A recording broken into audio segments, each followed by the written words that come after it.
Assalamualaikum warahmatullahi wabarakatuh. Adik-adik sekalian, kali ini kita akan bahas tentang komposisi transformasi, khususnya pada submateri 2 translasi berurutan. Nah, namun sebelum itu, apakah kalian masih ingat tentang materi translasi?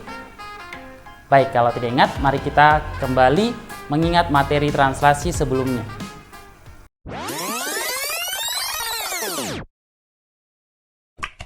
Translasi atau geseran titik A dengan koordinat x, y terhadap vektor dengan komponen delta x, delta y akan kita peroleh titik A aksen x ditambah delta x, y ditambah delta y.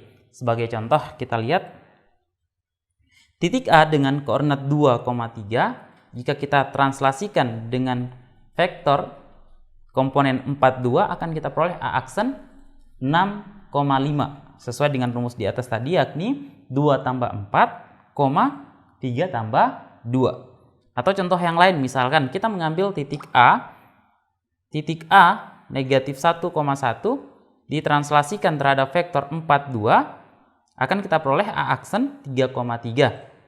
Sama sesuai dengan rumus yang tadi, negatif 1 tambah 4 dan 1 tambah 2. Atau contoh 3, misalkan kita menggunakan vektor negatif 3, negatif 3.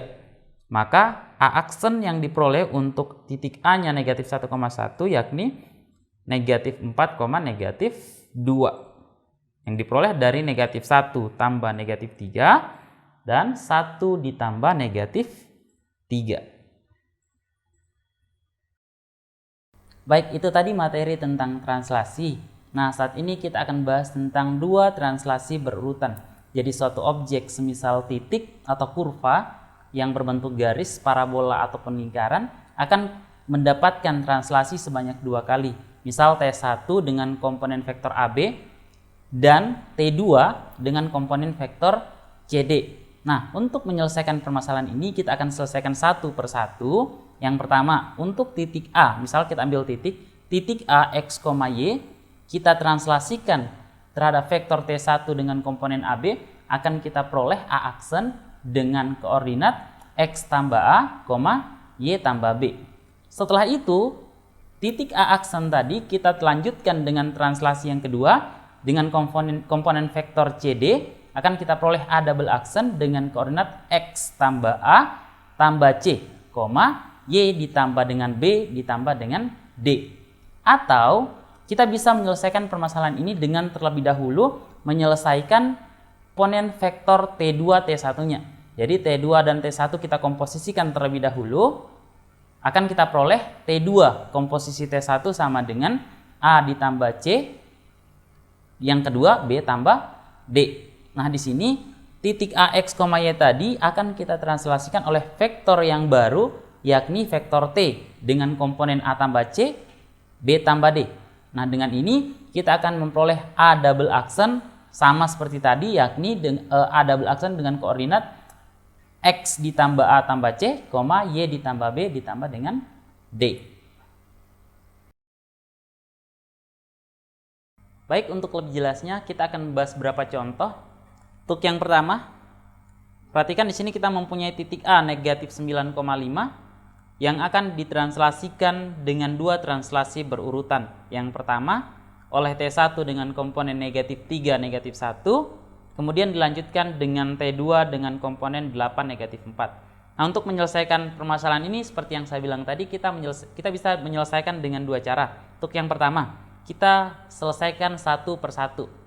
Untuk yang pertama, titik A negatif 9,5, kita translasikan terlebih dahulu oleh T1 dengan komponen negatif 3, negatif 1 akan kita peroleh A aksen dengan cara menjumlah negatif 9 tambah negatif 3 sama dengan negatif 12, 5 ditambah dengan negatif 1 sama dengan 4. Setelah itu kita akan melanjutkan dengan translasi yang kedua dengan komponen 8, negatif 4 akan kita peroleh A double aksen negatif 12 ditambah 8 sama dengan negatif 4, 4 ditambah negatif 4 sama dengan 0. Atau yang kedua, kita bisa menyelesaikan permasalahan ini dengan terlebih dahulu mengkomposisikan T2 dan T1-nya. Akan kita peroleh vektor yang baru dengan komponen 5, negatif 5. Nah, di sini berarti kita akan mentranslasikan titik A negatif 9,5 dengan vektor 5 negatif 5. Dan akan kita peroleh A double aksennya langsung negatif 9 ditambah 5 sama dengan negatif 4, 5 ditambah negatif 5 sama dengan 0. Selanjutnya contoh 2. Perhatikan di sini kita punya sebuah garis 4x kurang 3y tambah 12 yang akan kita translasikan sebanyak 2 kali oleh T1 dengan komponen 2 negatif 3. Kemudian kita lanjutkan dengan T2 dengan komponen 51. Nah, untuk menyelesaikan yang ini, kita selesaikan seperti tadi. Kita terlebih dahulu mengkomposisikan T2 dan T1-nya, sehingga kita peroleh vektor yang baru dengan komponen 7 negatif 2. Selanjutnya, untuk menyelesaikan ini kita perlu mengingat kembali bagaimana cara mentranslasikan sebuah garis terhadap vektor. Misal kita punya garis Y sama dengan MX tambah C yang akan kita translasikan dengan vektor dengan komponen HK, maka bayangan dari garis tersebut adalah Y dikurang K sama dengan M dikali X kurang H ditambah dengan C. Sehingga garis yang kita punya tadi, garis L 4X kurang 3Y tambah 12 sama dengan 0, jika kita translasikan dengan T2 T1 dengan komponen 7 negatif 2, akan kita peroleh L double aksen yang persamaannya adalah 4 dikali X kurang 7 dikurang 3 dikali dengan Y dikurang negatif 2 tambah 12 sama dengan 0. Yang kemudian kita sederhanakan menjadi 4X kurang 28 kurang 3Y kurang 6 tambah 12 sama dengan 0. Yang lebih sederhananya lagi adalah 4X kurang 3Y kurang 22 sama dengan 0. Baik, demikian tadi materi komposisi transformasi khususnya pada materi 2 translasi berurutan. Sekian pertemuan kita pada kali ini. Saya akhiri. Assalamualaikum warahmatullahi wabarakatuh.